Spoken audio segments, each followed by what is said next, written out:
We always think of high intelligence as this incredible superpower.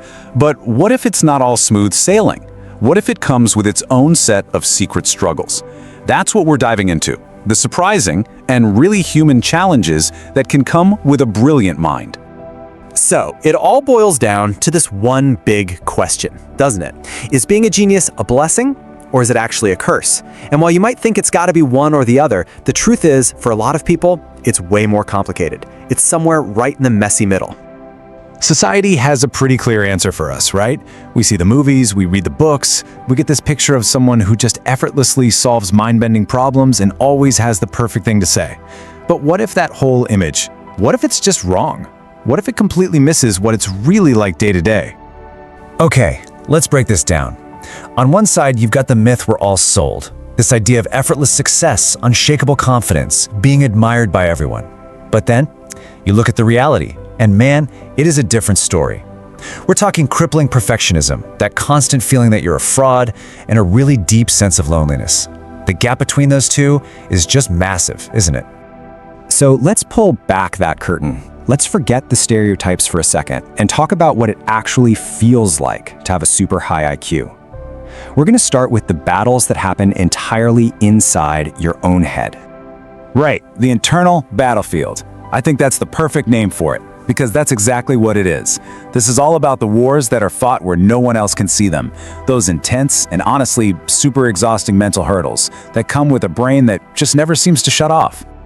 First up is something I think a lot of us can relate to, but for highly intelligent people, it can get turned up to 11. It's called analysis paralysis.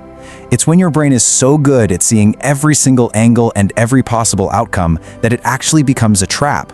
You'd think it would lead to making the best decision, right? But instead, it often leads to making no decision at all. And this quote just nails it. Think about it. When every little choice you make instantly branches into 1,000 possible futures in your head, you get stuck. You're not even choosing anymore. You're just endlessly mapping all the possibilities. It's totally exhausting, and it can leave you completely frozen. Okay, let's move on to the next internal struggle. And this one is a big one: imposter syndrome. It's that nagging, constant feeling that you didn't really earn your accomplishments, that you just got lucky, or worse, that you've somehow tricked everyone into thinking you're smart and capable. This right here, this is the voice of imposter syndrome talking. It's that constant, low-level anxiety that at any moment someone's going to expose you. And the thing to understand is, this isn't just about being humble or having low self-esteem. It's a deep, fundamental disconnect between your achievements on the outside and how you see yourself on the inside. Of course, a battle like this doesn't just stay locked away in your mind. It can't. It always spills out and affects how you connect, or maybe how you struggle to connect with the world around you. And that brings us perfectly to our next section, the social disconnect. That subtitle says it all, really. The challenge of finding your frequency in a world tuned differently. It just captures that feeling so well. So what does that social disconnect actually look like? Well, for many, one of the most painful parts is just a fundamental lack of deep connections. I mean, think about it. If your thought patterns, your sense of humor, your passions are all kind of outliers, it can be incredibly hard to find your people, to form those meaningful bonds that, let's be honest, we all crave as human beings. Man, this quote really hits home. That is such a specific and powerful kind of isolation. You can be at a party, totally surrounded by people, laughing along, but inside you feel completely alone because it feels like you're just not operating on the same wavelength. It's a profound kind of loneliness. So after looking at this internal battlefield and the social disconnect, it can all sound pretty bleak, can't it? So where does that leave us?